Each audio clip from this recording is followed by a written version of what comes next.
Okay, guys, this is where you get to help grow the classroom. Text, tag, share this video right here in your own channels, whether it's your YouTube or Facebook. Please share live. You can also watch us live on whenyouneedafriend.com. Just scroll down and click on to the icon that says watch show live. So here we go. So we're going to start a little early today. We have very little time for Teacher's Pet Corner, so make sure you ask your questions. We're going to get started with the recording. Here we go. Today we have a great class. Everybody, first impression, your skin. First impression. So today we're going to be talking to Alison Egeland. She's a naturopathic doctor. And so fasten your seatbelt. Let's get in the moment. It's time to dance. Here we go. The Lillian McDermott Show. We love, we fear, bridges we burn, we make mistakes, then we live and learn. When life gets tough, and it seems like your best ain't good enough. If you're in need of hope, you know where I'll be right here. Right here, and when you need a friend, you can count on me. I'll be right here, waiting for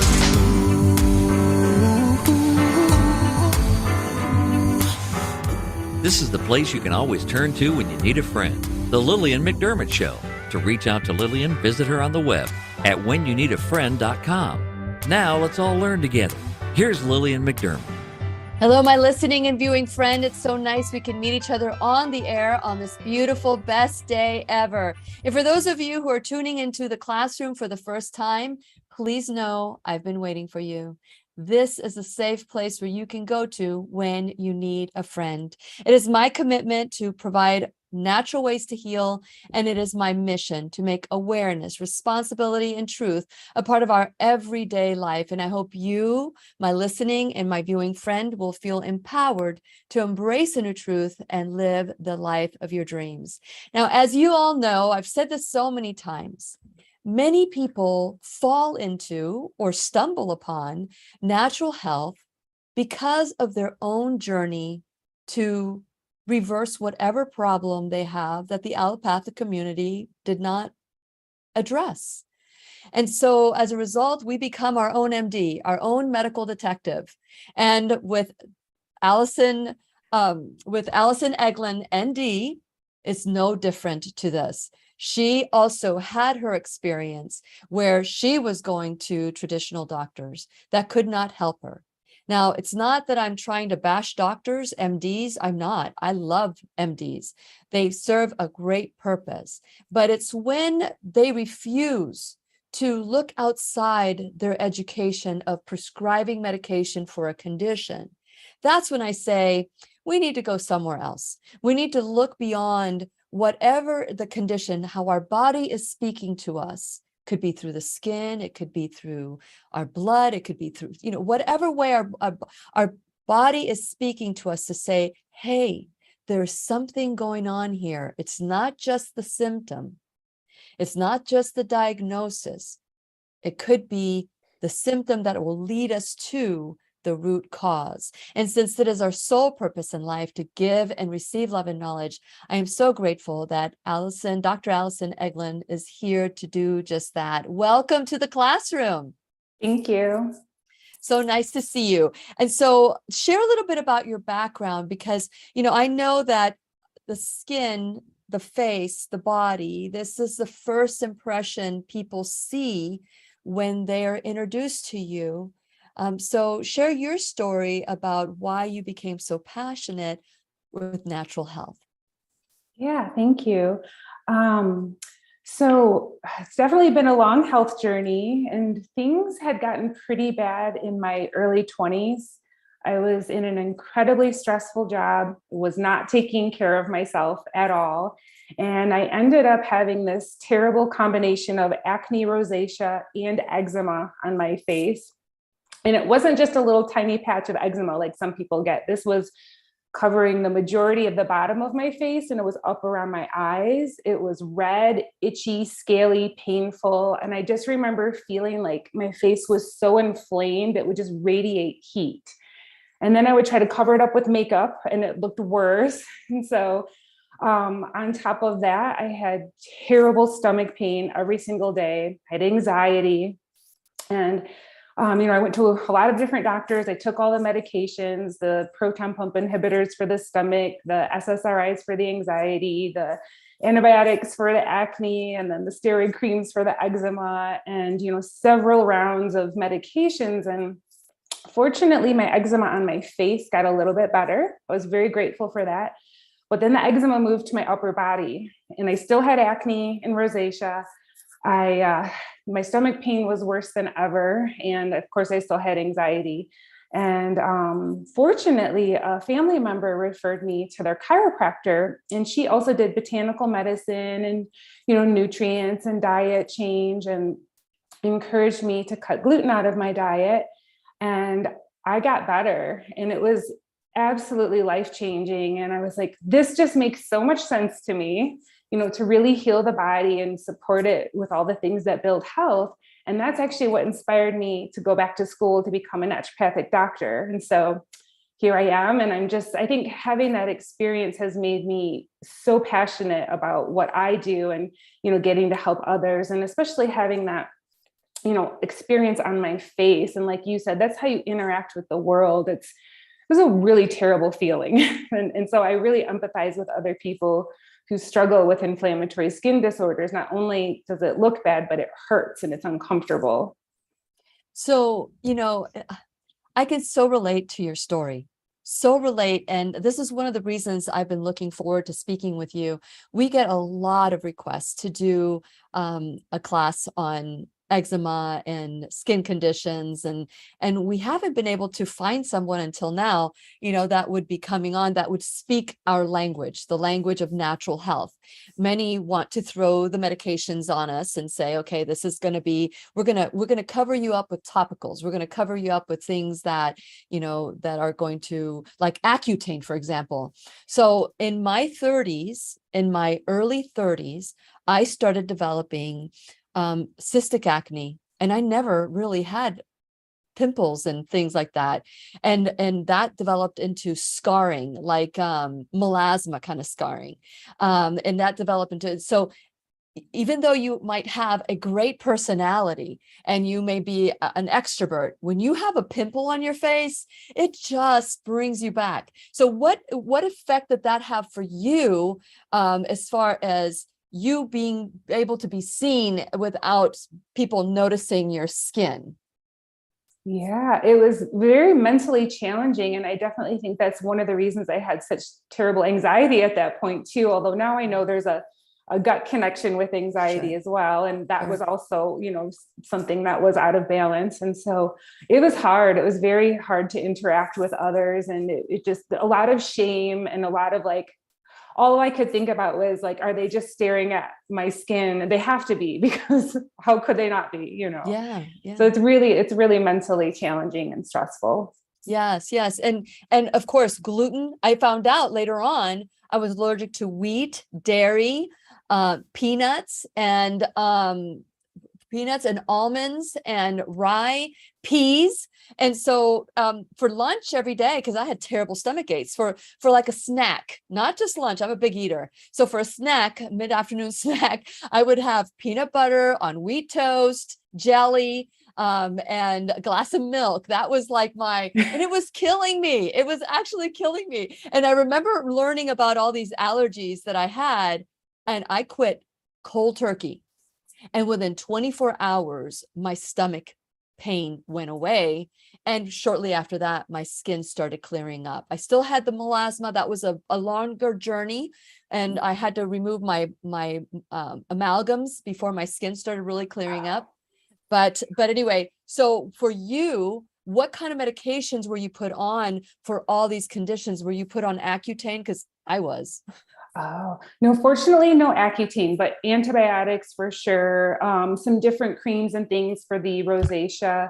and then, lots of steroid creams, but it's tough because they say, well, don't use too much steroid cream because it will thin your skin. And especially the skin around your eyes is very thin. So it's like, well, you're given this medication that's supposed to help, but they say don't use too much of it. But if you stop using it, it can come back and it can rebound. So it's tough.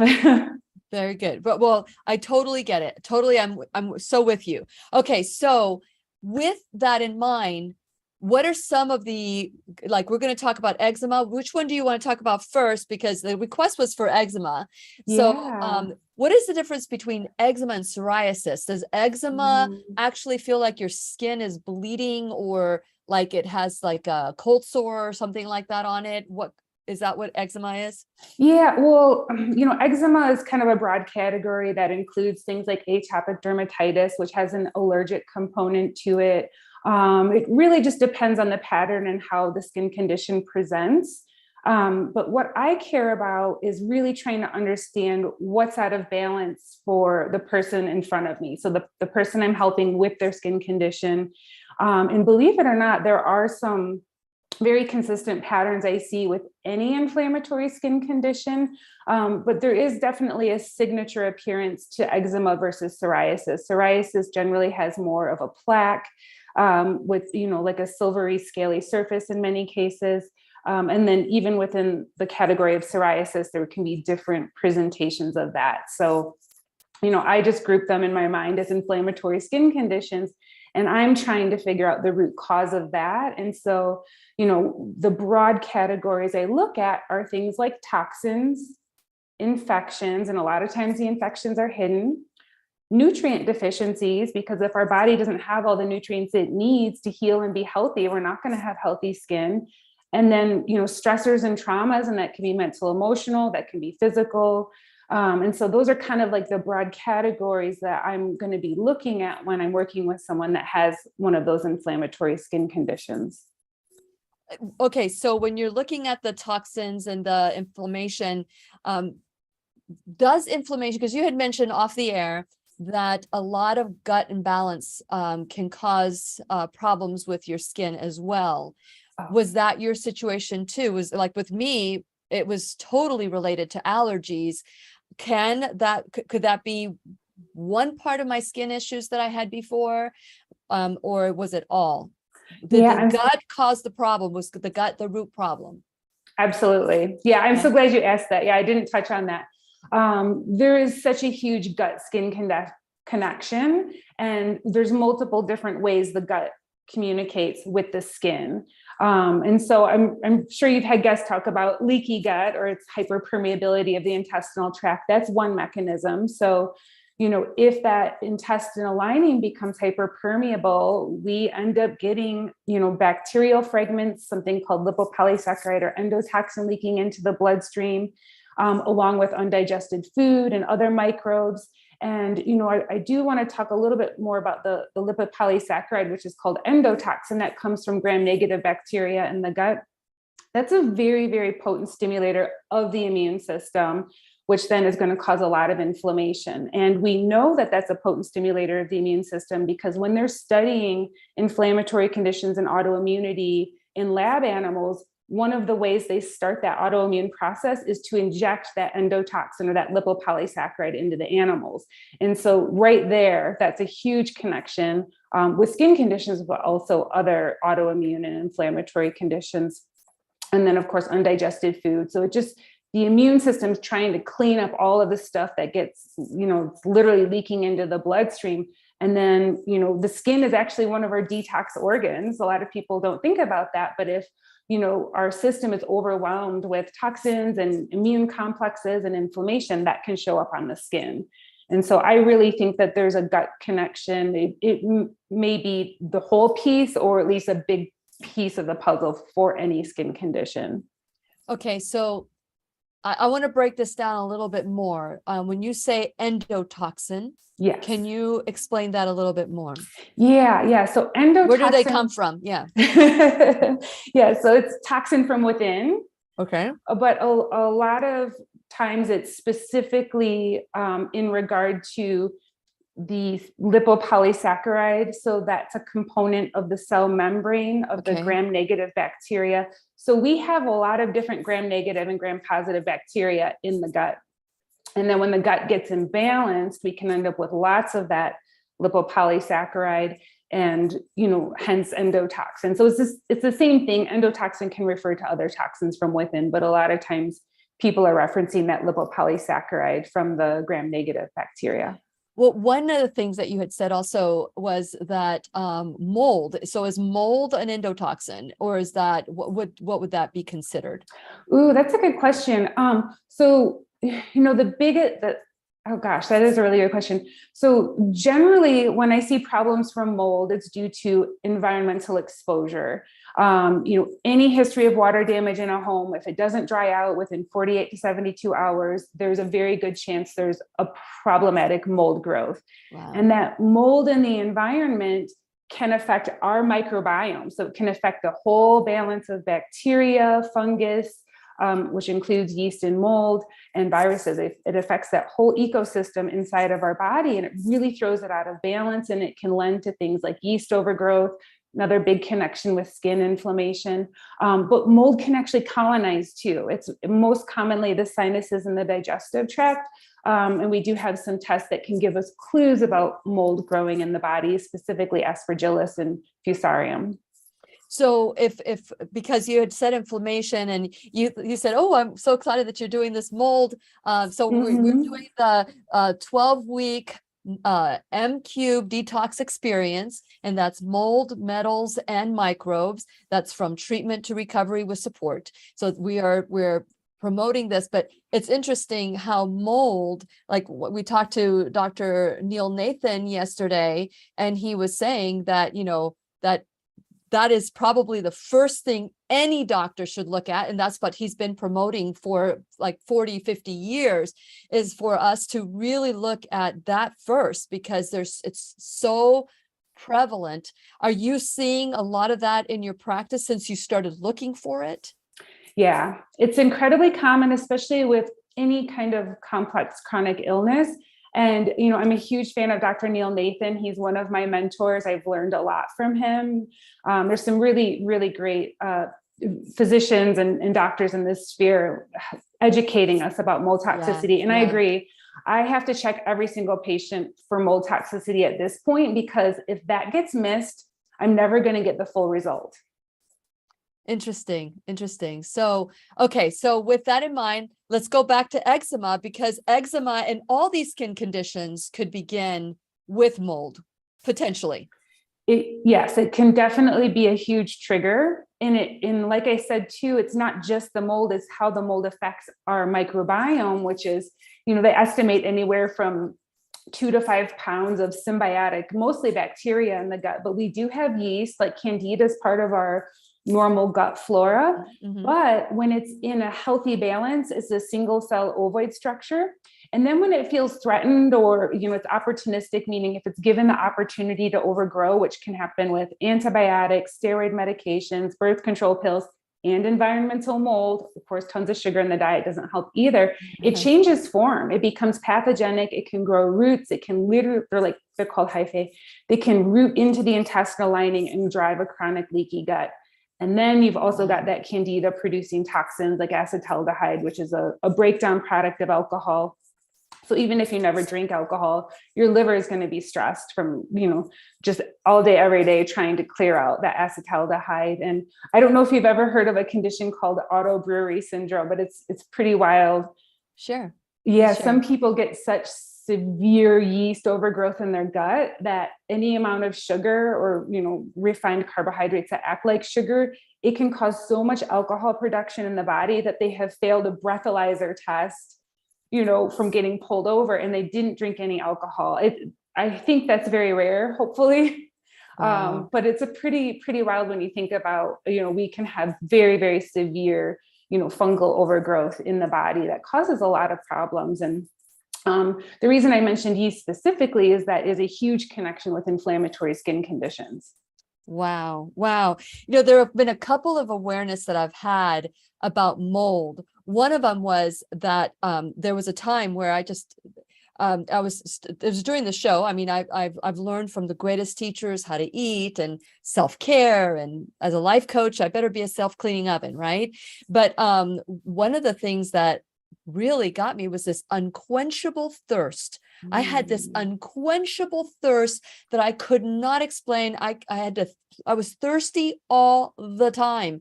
And I spoke to my endocrinologist and they said, "Oh, you might have diabetes." Well, she would have never guessed that. So she said, "Come on in, let's test you for diabetes."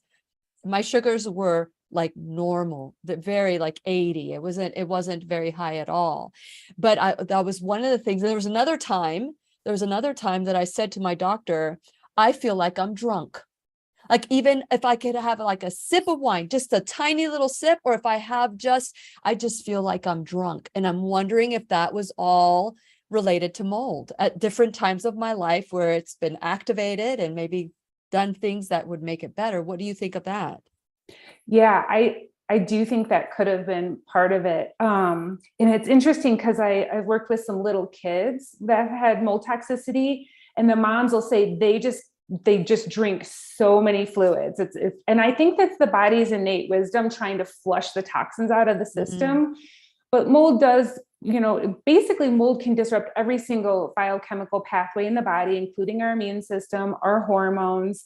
It can drive inflammation in the brain. It's been linked with, some inflammatory brain conditions. It sounds like you're very, very aware, which is good.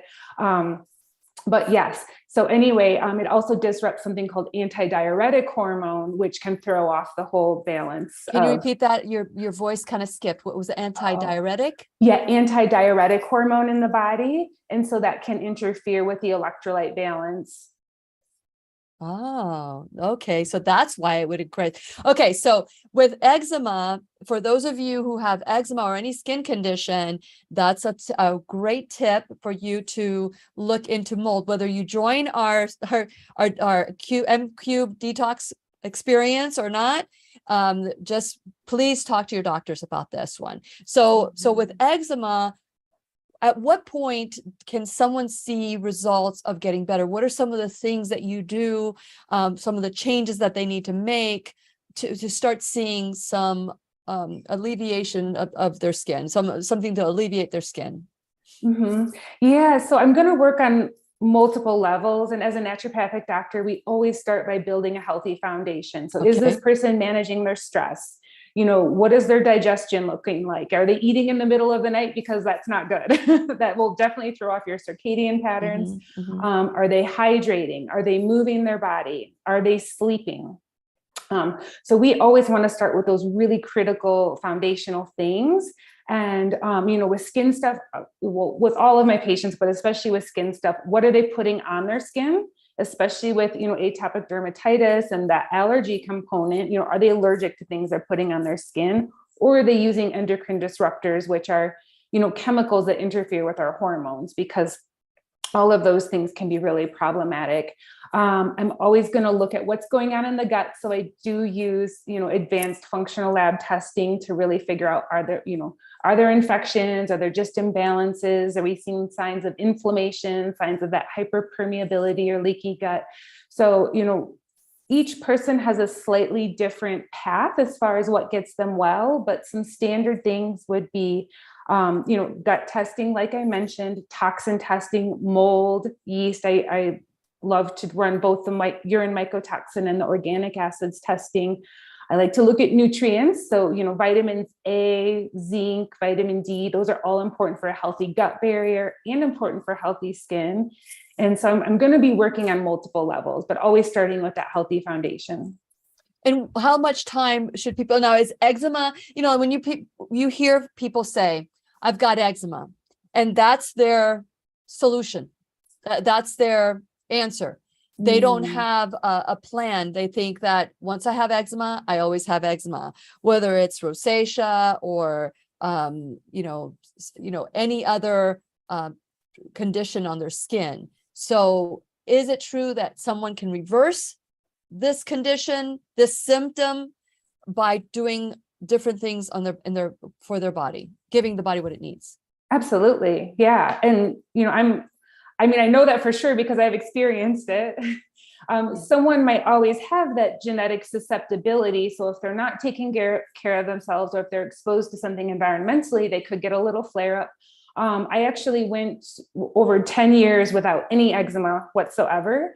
But, a little over a year ago, I was on vacation along the beach. I know I was in a very moldy environment. It was very obvious in how it smelled.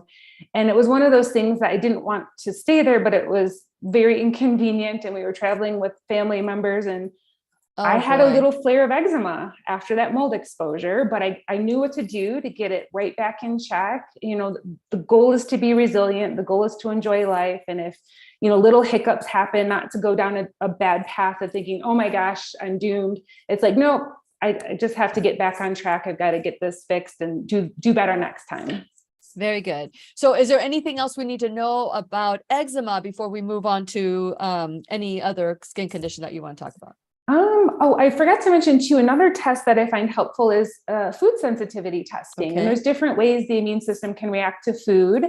And I know that food testing is controversial, but as long as you understand the limitations of the testing, it's a very helpful tool, because if we can avoid the foods that are causing the inflammatory immune reactions, it does help to get inflammation down more quickly, and it helps to heal the intestinal lining more quickly. And, it sounds like you've done some of the food testing yourself. And like you said, you noticed very quick results. Oh my gosh, especially with my stomach. It took a while to clear out my skin, but I mean, and keeping in mind that I hardly ever had acne. It was like I was telling my husband, I'm in my 30s now, and now I look like a teenager. It's like, I don't want to look like a teenager in my 30s, because now you're more aware and self-conscious about the way you look. Sometimes I'd have this big old, because I would want to get rid of it. I would want to pick on it. And so it would just get infected and it would get worse. And now I'm trying to cover this mountain on my face. So it was emotionally for me, because at the time I'm not the same person I am today. Back then, physical beauty was important. Not that it's not today, but it was everything. You were self-conscious. You're still not, you still don't know who you are. So anything like that can create a problem.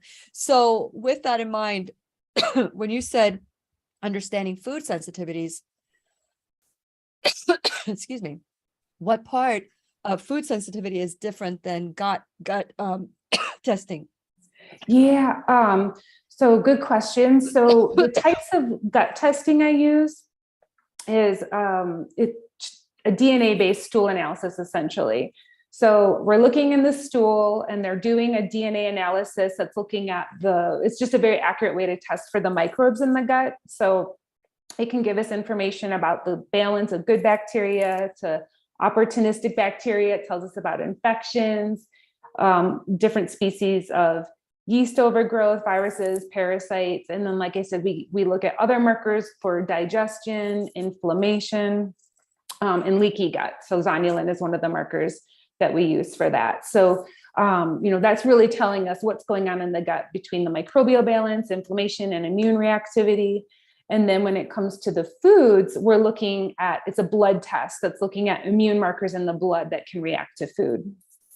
So if I were to take a test today, it says that I can have wheat, because I haven't had wheat since 1998, when they first started adjusting, and that my allergy started when they started putting GMOs, or when they started altering our foods.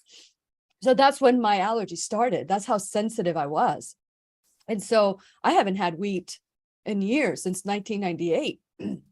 So if I were to take that test today, it would show that I can have wheat. Is that something that we need to be aware of?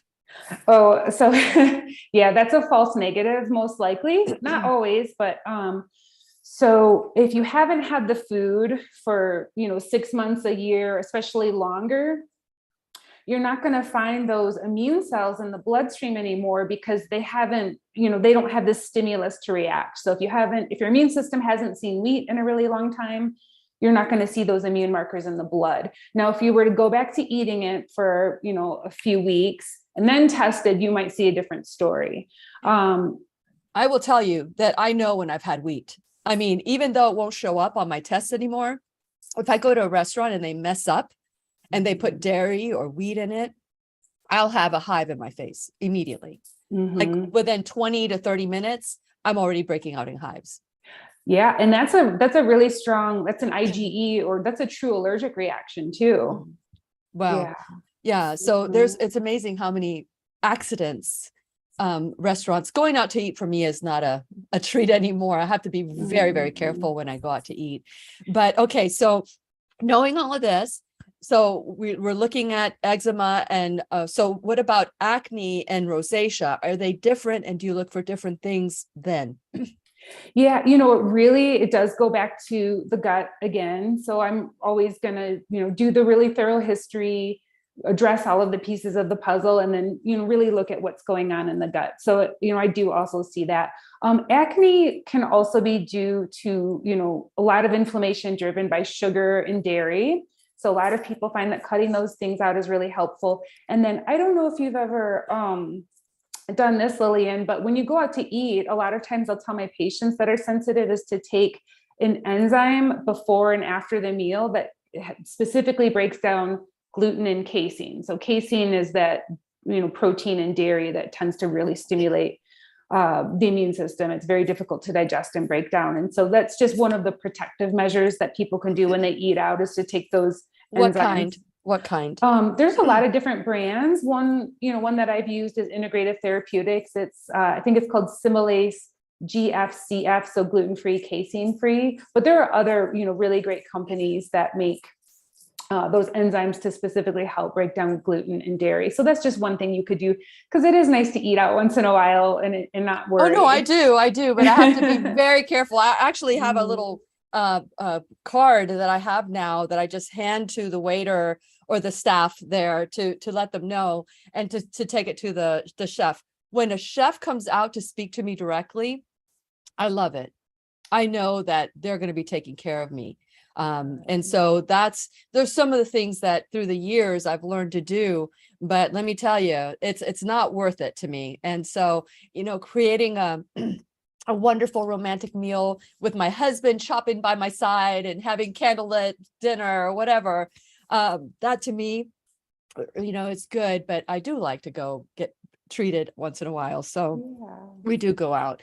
So I don't know, I've got a little tickle in my throat. It could be just talking about allergies that I'm responding to the allergies. That's how allergic I am. That's why we're doing this M Cube detox experience. So anything else that we need to know about rosacea?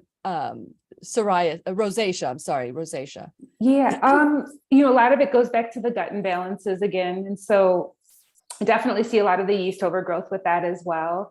Another thought that I had too is I loved how you mentioned your detox also includes heavy metals, because I've had patients where, very, very stubborn yeast infections or candida overgrowth. And I'm always checking the environment for mold.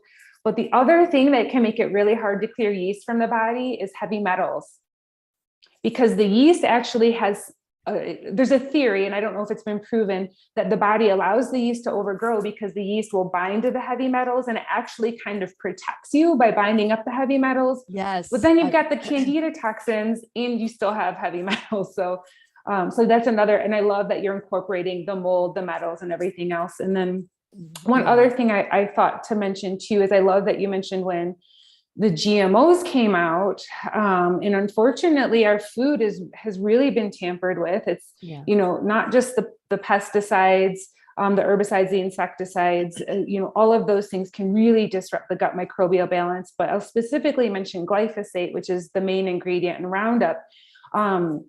It's really patented as an antibiotic. So can you imagine what that does to our gut microbes? And I heard that it's a very unique antibiotic, and that it really specifically targets the beneficial bacteria, and it creates a situation where the opportunistic and the pathogenic species really overgrow. And so, and that alone can cause that hyperpermeability. It's a lot of stress on the gut. And, so that's another piece of the puzzle. So when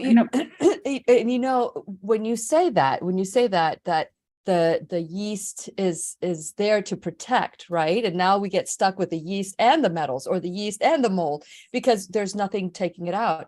That just goes to show how God is so good to create a body that is so perfect. But if we give it what we need, we wouldn't have any of these issues, because it knows how to self-correct.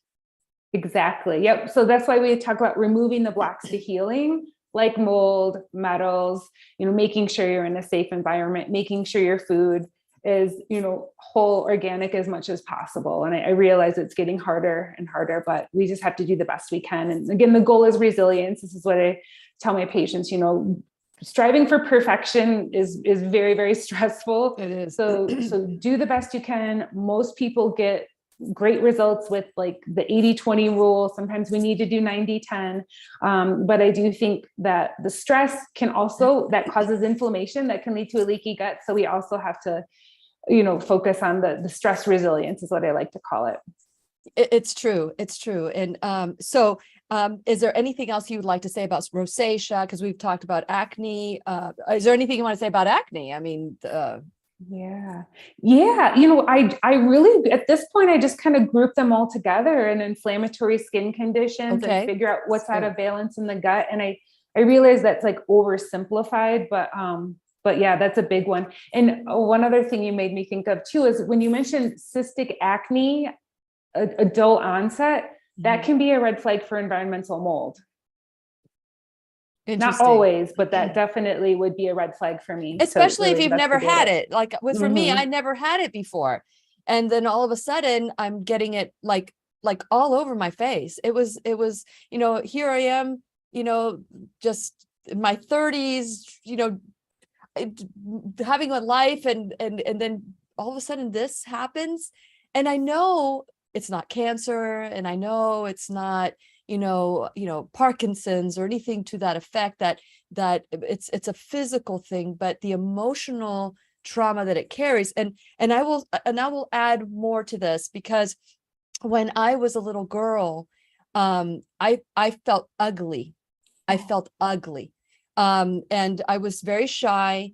And so some of the things that we believe about ourselves manifest into skin conditions. They can manifest outside of us. And one of the talk that I had for myself was that I was ugly and I was unlovable and I would never amount to much. But these are 3 different incidences in my life that I can go back to. Now I can go back to, since I've done a lot of self-healing, I can go back to and say, these were thoughts that reoccurred in my mind that manifested in my body, showing me what I was focused on. So if I focus on being ugly, then my body is going to create me feeling ugly. And so, I've learned that, moving forward, I'm not the same person I used to be. I've learned a lot of these things and how to, and especially those spots, the melasma on my face that I developed. I did remove the amalgams. But I would look at myself in the mirror and I'd look at the melasma and I would say, I don't need you anymore. I don't need you anymore. Thank you for serving your purpose. Thank you for reminding me of that, thinking that I was ugly and taking that step and making me feel like I was ugly, but I don't need you anymore. I'm beautiful. I'm beautiful without you. And I don't need you anymore. You served this purpose. Thank you. And so I would have a conversation with my melasma, and little by little, it went away. Oh, wow. So I do that with a lot, you just have that conversation with your subconscious mind. And I know some of you might think this is crazy. I don't know what you think of that, but I don't think it's crazy at all. You'd be surprised, especially what happens in early childhood and the subconscious mind. You'd be surprised how much that can impact our health. And I love that you acknowledge that it served a purpose. And I really think that anytime we struggle with a health condition or something terrible, being able to look at that as like a lesson, like how am I meant to grow and learn from that, giving it purpose instead of just making it this random awful thing that's meant to, take you down. I just think there's a lot of power in that. And, as much as, it sucked for me to have all of that going on in my face and my body, I don't regret it, because it really, it got me to where I am today. And I love what I get to do. I love helping people. I'm so passionate about what I do. And it's like, I can connect better with others. It's really inspired me to learn everything I can possibly learn to help others. And so I love that you realize that the melasma served a purpose. And I think if we can all approach our health challenges in that way, it has a much better outcome, and much healthier outcome. Exactly. I mean, but thank you. When you think about what happened to you and knowing that traditional medicine failed you, made you feel worse, it made you look in a different direction. So that is just, I mean, talk about purposeful right there. And when I do my workshops, we go back and we put the pieces together, and how this is exactly the path that we needed to go on. And here are some of the examples that brought us to this moment. So with skin conditions, there's a lot of shaming. Like, what did I do? What did I do, without knowing what to do about it? And so that, it makes me connect to people that have acne or skin conditions. Instead of going, oh my God, what's going on with them? It's like, oh, I remember feeling like that. Let me give this person love, because they need to feel beautiful or loved or whatever it is. So had it not happened, I probably would have not even cared about it. And I'm not saying when I look at myself in the mirror and I say I'm beautiful, it's not in an arrogant way. Is that there's a beauty in all of us that we fail to see. And sometimes I believe that these skin conditions keep us from, cause us to stay away, or I don't know how to actually articulate this without sounding like I'm totally wacko, because who wants a skin condition? But sometimes deep down inside, if we feel that we're ugly, or if we feel we're not enough, or we feel that there's something wrong with us deep down inside, and we don't deal with that first, then we will use that to push people away. Does that make sense? It does. Yeah, it absolutely does. And it's not a conscious thing by any means, but that goes back to the power of the subconscious. Correct. Absolutely. Absolutely. I remember seeing, this is a true story. My mom sent my grandmother a picture of me when I was a little girl. And on the back of it, it said, from your ugly granddaughter. It's not that my mom thought I was ugly, but my grandmother must have said something about it. But it was I don't know. It was like ugly at the cradle. I don't know. Maybe I have no idea. But I read that as an adult. I read that as as I was in my 20s, or my grandmother had passed away, and I got all her pictures, and I confronted my mom and I said, "Mommy, what is this?" And she goes, "Oh, that's a term of endearment for Spanish people."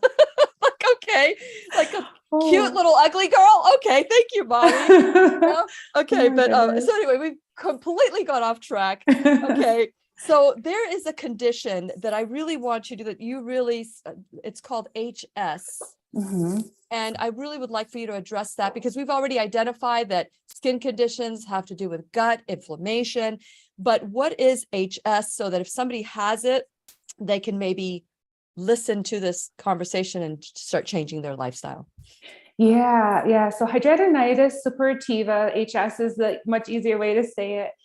It's another inflammatory skin condition, and this tends to affect the underarm area, the groin, the buttocks. So areas where there's like skin on skin friction, and it's also areas with a lot of lymph nodes.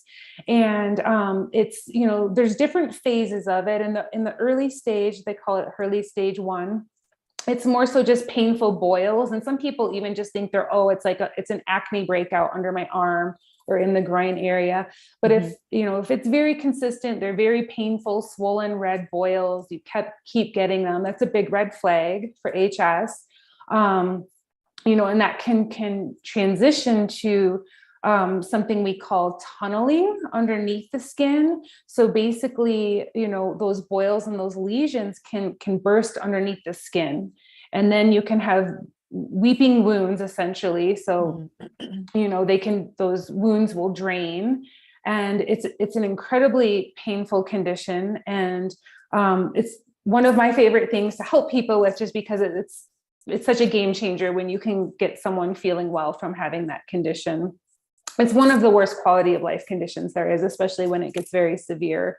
It can be painful to walk. It can be painful to sit. It can be painful. I've had patients that couldn't lift their arms all the way up. So it can also develop really restrictive scar tissue. So there's just a lot to it. And that's another condition heavily driven by fungal overgrowth. And since I've been testing those patients for mold toxicity, every single one of them has had a toxic mold issue. Maybe it wasn't current, but it could be in the past. And like I said, that disrupts the microbiome, lends to yeast overgrowth, sometimes mold in the body, those toxins. And I probably should go back. There's a difference between the mold or the mold spores and the mold toxins. The toxins are like gases. And so this is why someone can test their home and do a spore test and it'll be negative, but they're still really sick because the toxins can circulate throughout the air. So if the source of mold is behind a wall, those spores can be trapped. They might not show up in a test, but the toxins can go everywhere. They're like gases, and we can breathe them right up in through the olfactory nerve into the brain. It can cause low-level inflammation there. And as you know, it's linked with Alzheimer's, Parkinson's in some cases. So anyway, I have found that that's a really big piece of the puzzle. And interestingly, a lot of those patients with HS, I would say maybe 20, 30% also have Crohn's disease. And there's another huge fungal connection with Crohn's disease, so much so that one of the markers they test for is anti-Saccharomyces cerevisiae antibodies. They call them ASCA antibodies. That's your immune response to a specific type of yeast called Saccharomyces cerevisiae. And we see that in HS. So there's a lot of overlap with these fungal issues in the body, driving chronic inflammation, and it affects each person in a different way because it goes back to your genetic susceptibility. So, wow. I stumbled upon mold, even though I've done shows on it in the past. Those are things that happened to other people, didn't happen to me. I mean, I've cleaned luggage with mold on it. And so I'm just grateful that we're able to do this now with all of you. I want to encourage you to go to whenyouneedafriend.com. Please check while you're there, please subscribe while you're there. Check all the different workshops that we're doing. The M-Cube detox experience is going to be starting on the September 27th. We moved the date because we needed to create a private health group. It's a management group. Robert says you mess up the name every time, but it's called PMA. It's a group that we need to form in order to be able to share freely with one another. So that was starts on the 27th of September. Then we have November 5th and 6th with the body code. Please remember, Dr. Bradley Nelson's coming to Florida. We also have so many different, we have our sponsors. Please support our sponsors the way they're supporting the classroom. We have the Shop Now bag. You can check all the different testing that you can have. Go into the M-Cube detox. Just click on the cube when you go to the Shop Now bag, and there's going to be discounts and everything that you can take advantage of. Some of our partners throughout the detox experience. Also, you can become a enrolled student in the classroom. Please help us with your time, your talent, your treasure. Just sharing this class is helpful because I'm being blocked in the algorithms. I'm being what they call shadow banned.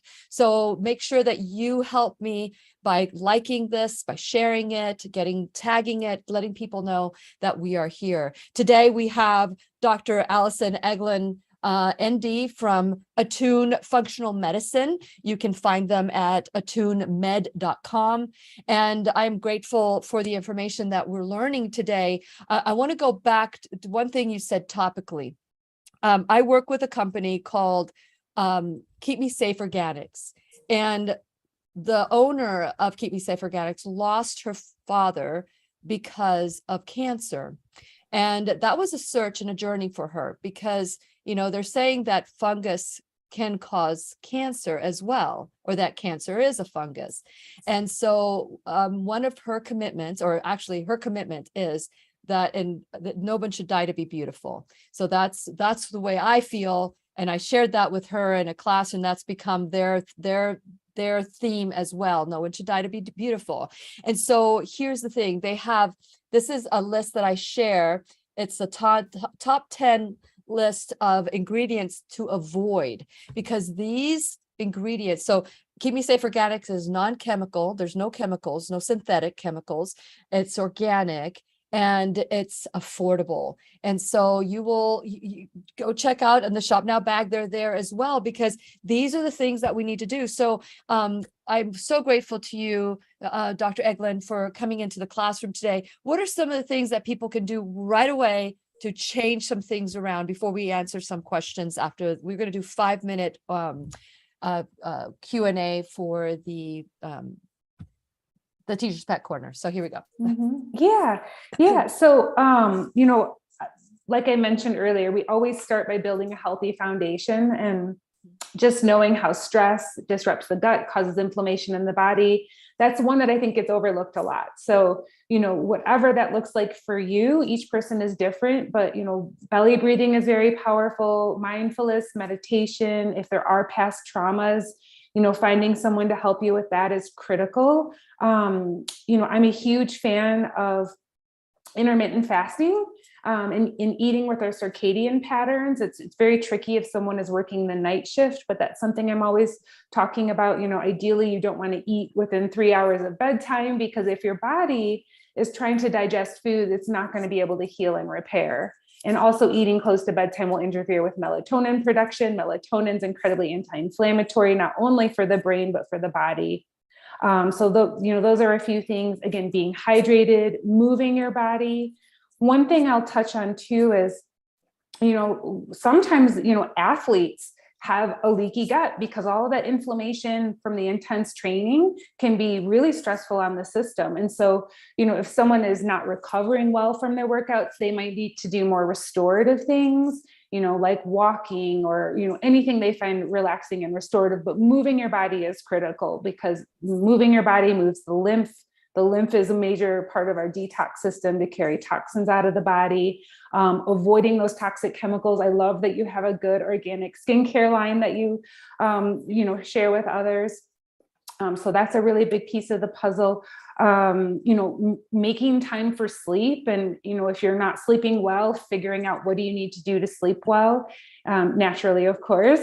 And so, those really critical and important foundational things. And cutting out gluten, dairy, sugar out of the diet. I know it's easier said than done, but that's profound. One other thing that I didn't touch on earlier that I should have is insulin resistance.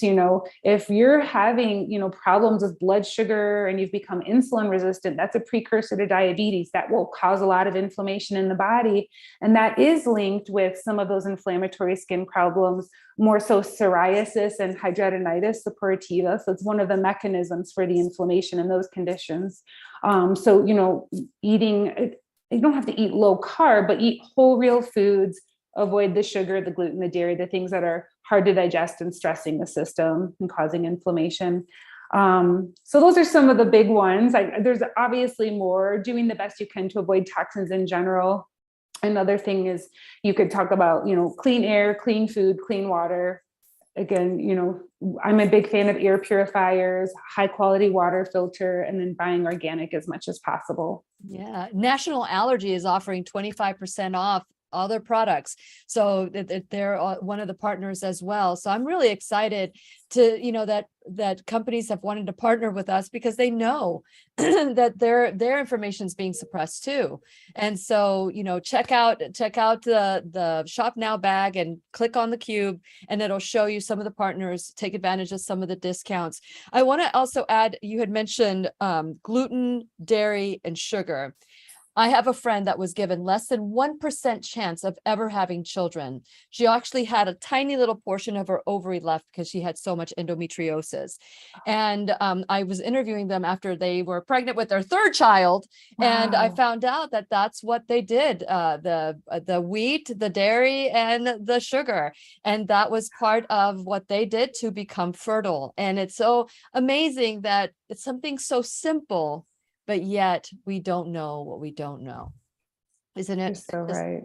So final words, we've got about a minute, I think about a minute left before we wrap it up. Any last Okay. words of wisdom Um, before we go into the teacher's pet corner?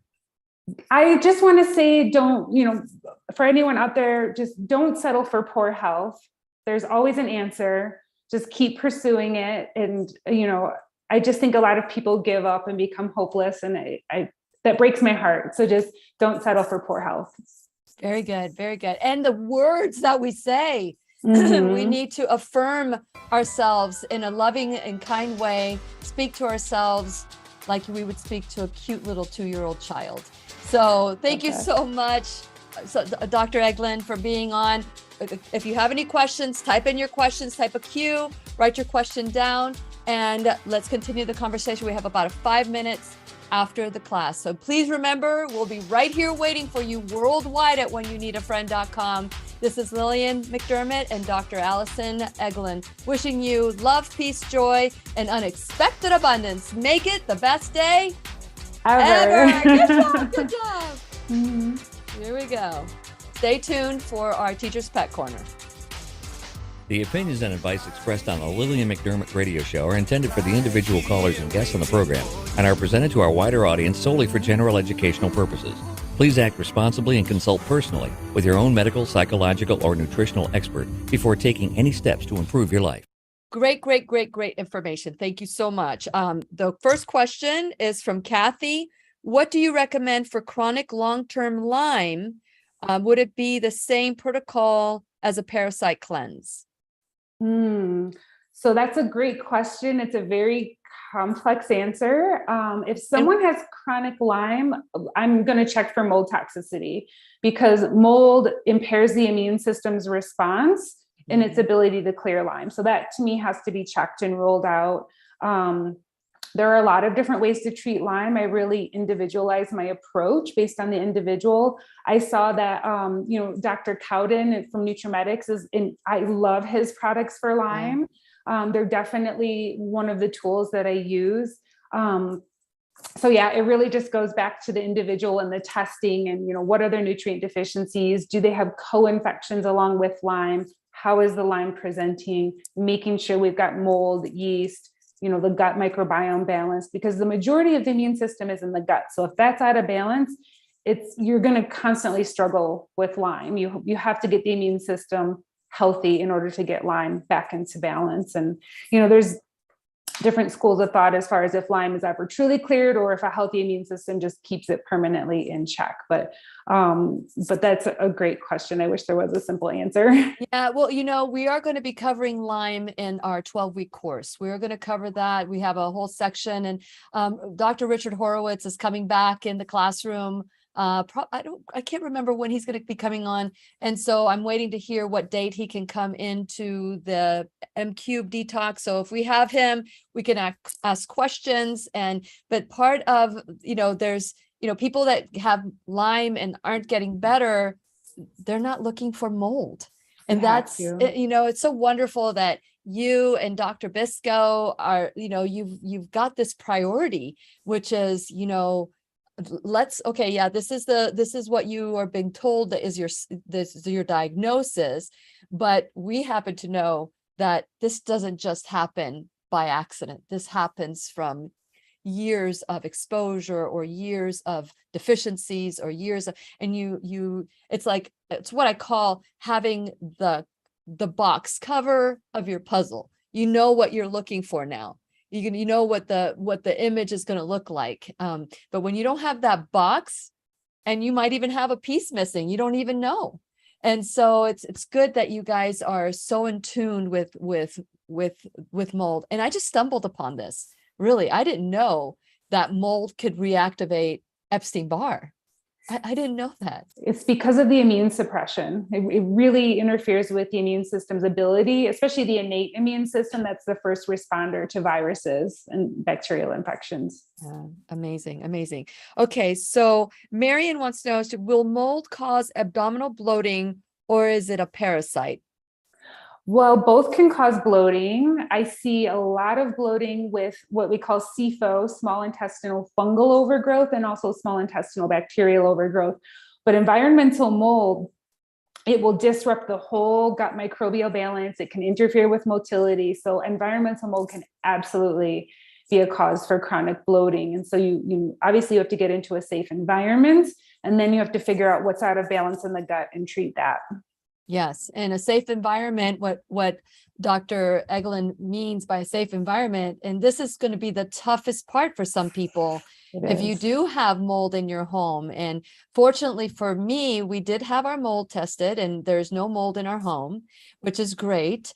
And I think that mine has just been reactivating from everything that I've been exposed to. It's finally like releasing the genie. I must have rubbed it too much. I've released the genie, released the beast. And so now I need to address it. That's what I do. It's why it's like I would feel better, but it wouldn't go away. I would feel better, but it wouldn't go away. But now I'm going to do everything I possibly can. I know that NutriMedics has offered 10% off for people that are going to join us in this program, but I've got it there open for anybody who would like to take advantage of this. But again, this is something that we need to do with some supervision. You also need to do this with your doctor, overseeing you, because, Dr. Cowan's going to be a part. He's going to be there all 12 weeks. We're going to have, so many doctors come in. I mean, Doug Kaufman's going to be one of the speakers, Know the Cause. He's the first one that I ever heard talk about mycotoxins, which I'd never heard of mycotoxins. He's going to talk to us about how to prepare our foods and how to eat. And we're going to have Dr. Furman to talk about, Dr. Joel Furman, talking about how we're going to eat beyond, how to exercise and maximize your muscles when you're tired. We're going to do this. It's going to be environment, body, and emotions. We're going to look at everything. And so I hope that you will join us for the M-Cube Detox Experience from treatment to recovery with support. Starts on September 27th and it ends on December 13th. We had to extend it a week longer. And I'm excited that, it's nice to know that we're going down the right path. Dr. Egeland, it's so nice that you would affirm us today with some of the direction that we're heading in the group. And we want to make sure that everybody has a wonderful experience, but it starts with each one of us, our own personal responsibility. We need to be our own MD, our own medical detective, make sure that we do this detox program safely, like Dr. Egeland say. Any final words before we go? Well, one other thought that I had. Okay, great. Is while someone is working on the root cause of their eczema, there's a homeopathic cream called calendula cream. It's spelled calendula. Calendula, yeah, Calendula. And, that can be really nice, a nice alternative to the steroids, and it's very healing. Raw Manuka honey, it's great for anything that's infected. I use that a lot for the HS patients, the raw Manuka honey. And, going back to the genetic susceptibility, sometimes there's trouble with the skin barrier. And so lotions with ceramides can be protective. My favorite is the CeraVe baby lotion, just because it's really affordable and the baby version doesn't have the phthalates in it. At least last I checked. What's it called? It's called CeraVe. I think it's sorry, I'm like drawing a blank on how to spell it. CeraVe, CERAVE.